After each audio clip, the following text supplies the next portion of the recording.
warahmatullahi wabarakatuh, Ustazah. Waalaikumsalam warahmatullahi wabarakatuh. April.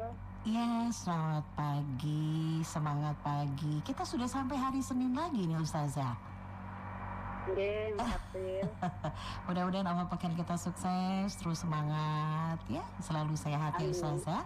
Baik, Ustazah Malahayati. Pagi hari ini dengan tema yang kita bahas yaitu sejarah penulisan Al-Quran. Sebelum tanya jawab dengan pendengar mukadimah ya, sedikit tentang sejarah penulisan Al-Quran. Silakan, Ustazah. Terima kasih Mbak Abdul. Bismillahirrahmanirrahim. Assalamualaikum warahmatullahi wabarakatuh. Waalaikumsalam warahmatullahi wabarakatuh. Alhamdulillahi rabbil alamin. Wa bihi nasta'in ala umuri dunya waddin. Assalatu wassalamu ala asyrafil anbiya'i wal mursalin wa ala alihi wa sahbihi ajma'in. Ashhadu an la ilaha illallah wahdahu la syarika lah wa ashhadu anna Muhammadan abduhu wa rasuluh. Rabbi shrah li sadri wa yassir li amri wahlul 'uqdatam min lisani yafqahu qawli. Amma ba'du. Alhamdulillah, sahabat budaya yang dirahmati Allah, para pendengar RRI dimanapun berada, berilah kita bersyukur kehadirat Allah Subhanahu wa Ta'ala karena kita masih diberi kenikmatan sehat, nikmat iman dan Islam, sehingga kita berada di kajian ilmu di cahaya pagi RRI Surabaya pada pagi hari ini.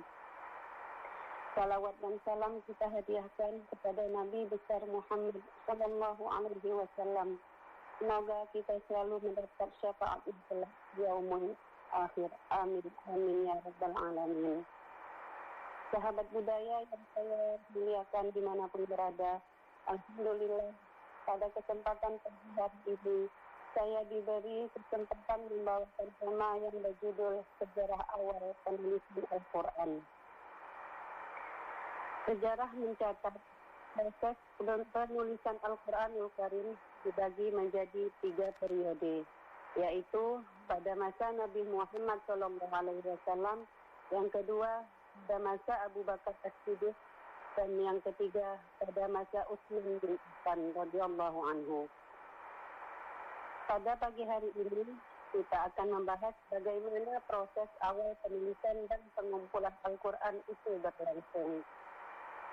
Yang pertama yaitu pada masa Nabi Muhammad sallallahu alaihi wasallam. Tahap pertama ini dimulai pada saat zaman Nabi Muhammad sallallahu alaihi wasallam. Pada saat ini masih sedikit orang yang bisa baca tulis karena keterbatasan media tulis pula. Sehingga saat itu siapapun umat Islam yang telah mendengarkan satu ayat, dia langsung menghafalkan atau menuliskan ayat tersebut dengan media yang seadanya. Tidak heran kalau jumlah penghafal Al-Quran pada saat itu sangat banyak.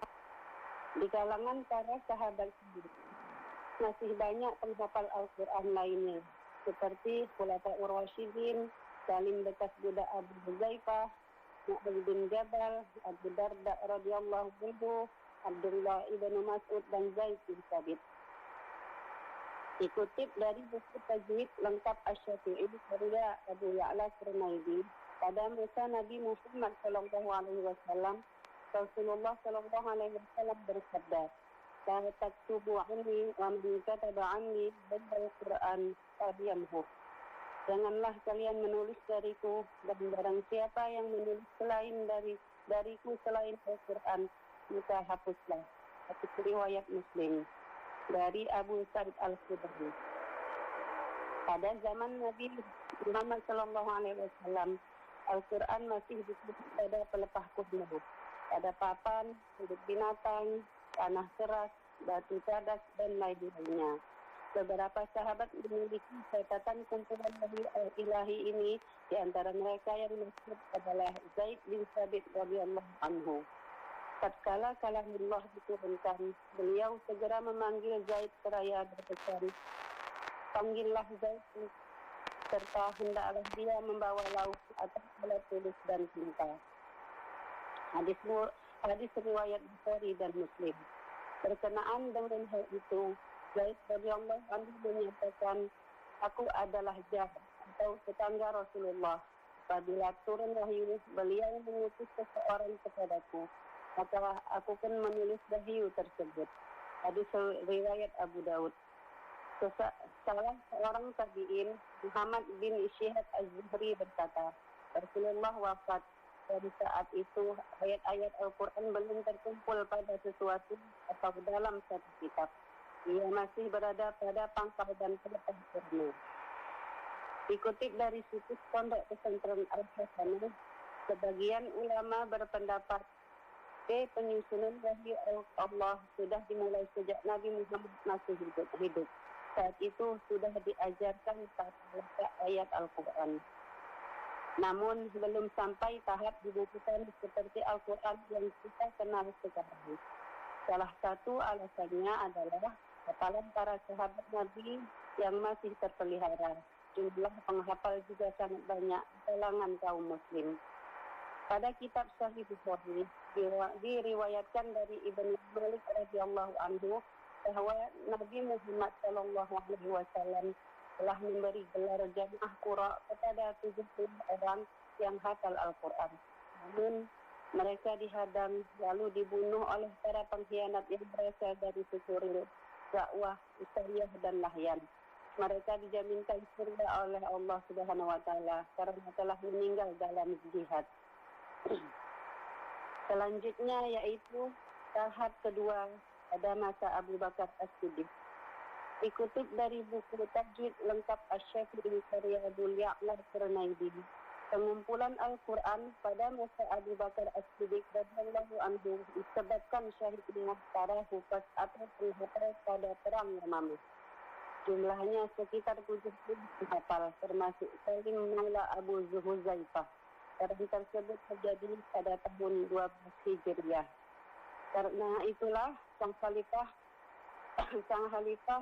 Abu Bakar Siddiq Zaid memerintahkan Zaid bin Thabit mengumpulkan Al-Quran dalam satu mushaf. Kekhawatiran akan hilangnya Al-Quran sebab kematiannya para hufaz atau penghafal Al-Quran melandasi tindakan ini. Imam Bukhari meriwayatkan kisah pengumpulan tersebut dalam Sahihnya. Zaid bin Thabit radhiyallahu anhu berkata, Abu Bakar memanggilku saat kami berada di medan Yamamah. Setelah diketahui tentang gugurnya 70 hufaz, dan ketika itu terlihat Umar duduk di sisinya.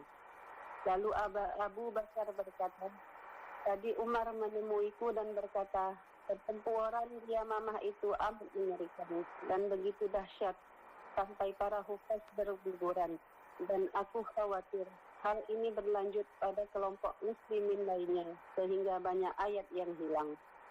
Karena itu, menurut pendapatku, sebaiknya engkau mengumpulkan Al-Quran. Maka Abu Bakar menanggapi, bagaimana aku melakukan sesuatu yang tidak pernah dicontohkan oleh Rasulullah. Namun Umar bersikeras, demi Allah, itu lebih baik. Abu Bakar tidak mau melakukan hal tersebut karena takut akan dosa. Namun Umar bin Khattab terus-menerus memberikan pandangannya. Kemudian tiada henti-hentinya Umar berusaha meyakinkan Abu Bakar hingga Allah melapangkan dada Abu Bakar untuk sesuatu yang lebih dahulu dilapangkan oleh Allah kepada Umar, sehingga Abu Bakar pun mau mengumpulkan Al-Quran. Lalu Abu Bakar pun memanggil Zaid bin Thabit dan berkata kepada Zaid, sesungguhnya engkau merupakan seseorang yang masih muda dan berakal semerda. Kami tidak meragukanmu. Engkau dulu pernah menulis wahyu untuk Rasulullah. Maka sekarang carilah Al-Quran dan selesaikanlah. Lalu Zaid pun berkata, demi Allah, seandainya aku Zaid diperintahkan untuk memindahkan gunung di antara gunung-gunung, niscaya ia tidak seberat apa yang diperintahkan ini. Lantas Zaid berkata, "Diminta kalian melakukan sesuatu yang tidak dilakukan oleh Rasulullah?" Lalu Abu Bakar pun menjawab, "Demi Allah itu lebih baik." Kemudian tiada hentinya Abu Bakar berusaha meyakinkan Zaid sampai Allah melapangkan pada Zaid untuk sesuatu yang lebih dahulu dilapangkan oleh Allah kepada Abu Bakar dan Umar. Setelah itu, Zaid segera meneliti Al-Quran dan mengumpulkan ayat-ayatnya dari bahan pohon dan pelepah kurma, serta memastikannya langsung dari hafalan para sahabat ternama, hingga ditemukan akhir surat At-Taubah dari Huzaimah Al-Ansari yang tidak didapati dari selainnya, yaitu, "Sungguh telah datang kepadamu seorang Rasul dari kaummu sendiri. Berat terasa olehnya penderitaan yang dialami. Dia sangat menginginkan keimanan dan keselamatan bagimu, penyantun dan penyayang terhadap orang-orang yang beriman.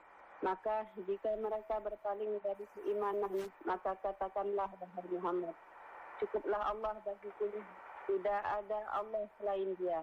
Hanya kepadanya aku bertawakal, dan Dia adalah Rabb yang memiliki arsy yang agung." Quran Surat At-Taubah ayat 129 sampai 128 sampai 129. Setelah selesai menulis dan mengumpulkan Al-Quran, kemudian kumpulan ayat atau mushaf Al-Quran pertama tersebut diserahkan kepada Khalifah Abu Bakar sampai meninggal.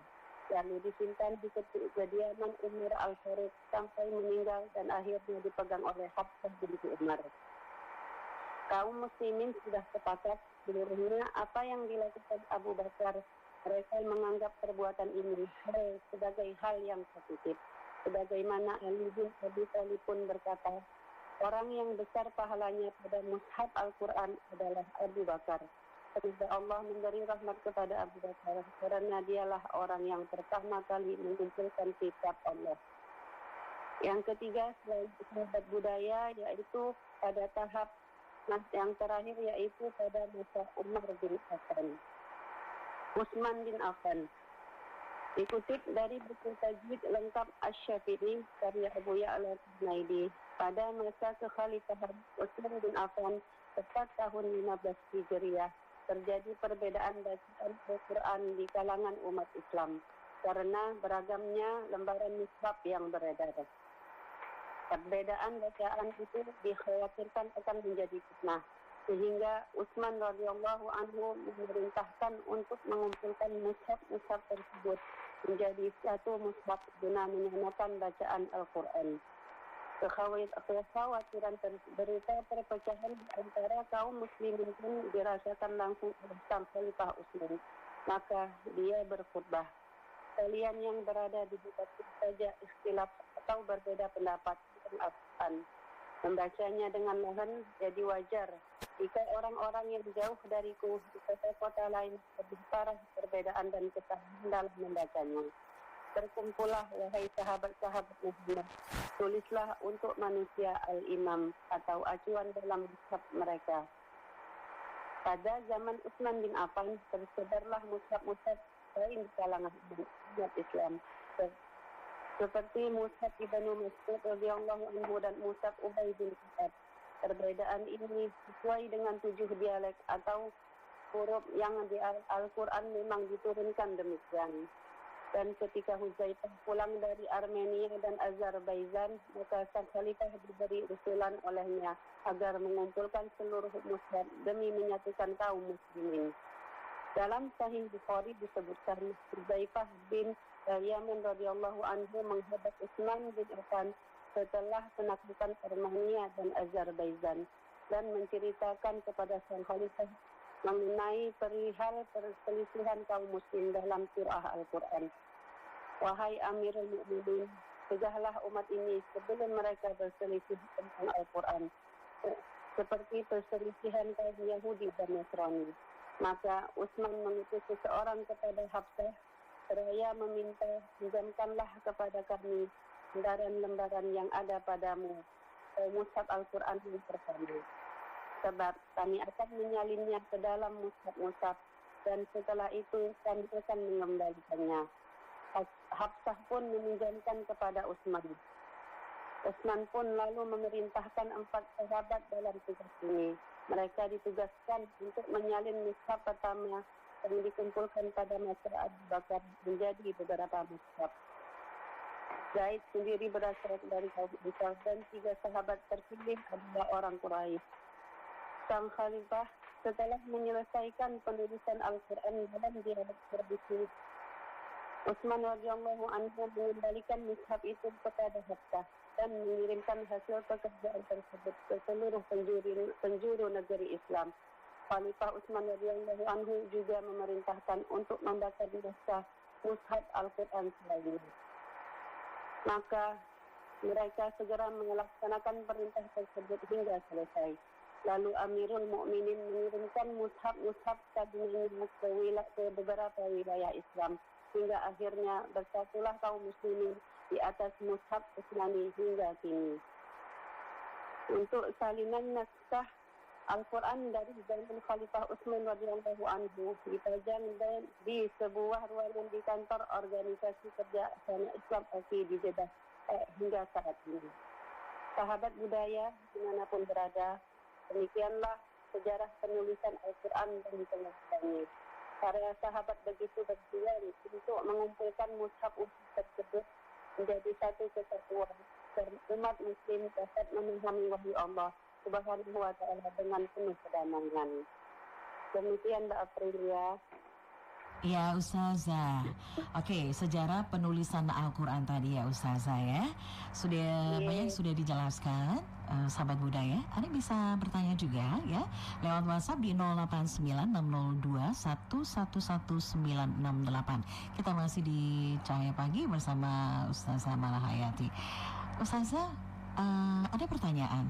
Siapakah orang yang pertama kali pada masa Abu Bakar itu yang mempunyai ide kreatif untuk menuliskan dan mengumpulkan Al-Quran untuk dibukukan?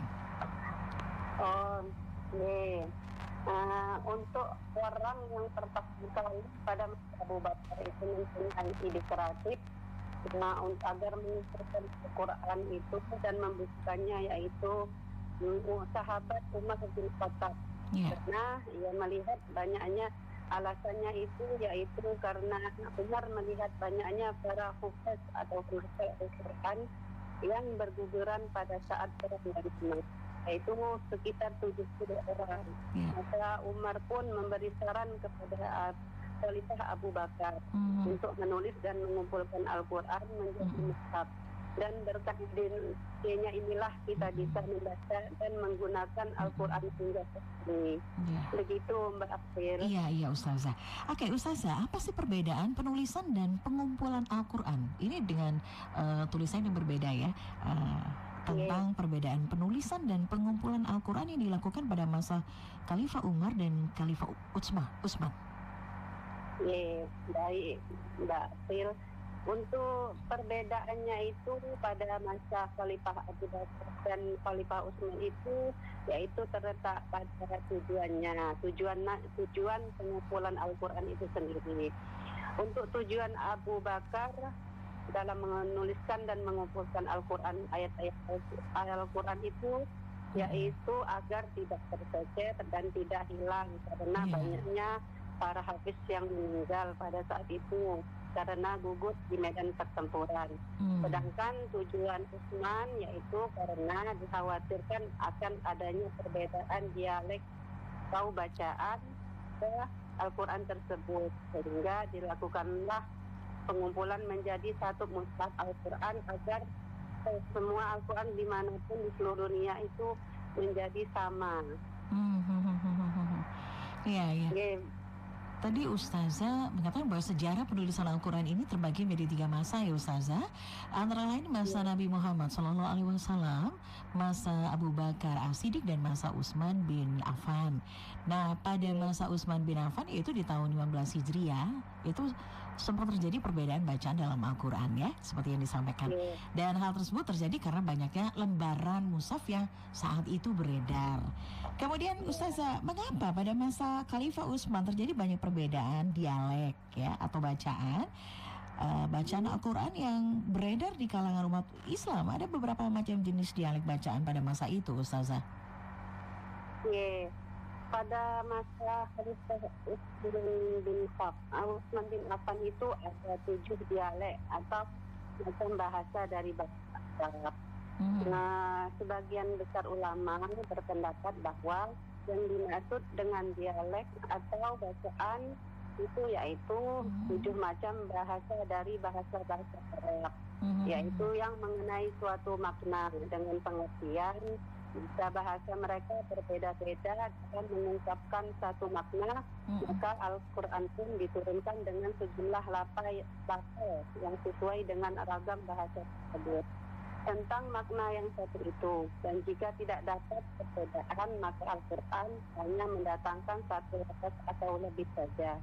Adapun 7 dialek bahasa tersebut yaitu yang pertama bahasa Quraisy, yang kedua Huzail, yang ketiga ada dialek Sakib, yang keempat ada Wazin, yang kelima Kinanah, yang keenam Tamim, dan yang ketujuh dialek Yaman.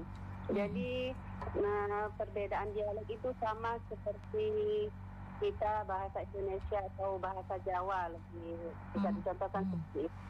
Seperti bahasa Jawa itu kan, bahasa Jawanya itu berbeda-beda, ada bahasa Jawa Timur, ada bahasa Jawa Tengah, atau bahasa Jawa Jogja, itu kan berbeda-beda Mbak. Ya, dialeknya ya, bacaannya ya. Perbedaan dialeknya di perbedaan dialek di bangsa Arab seperti itu, hampir sama contohnya. Oke,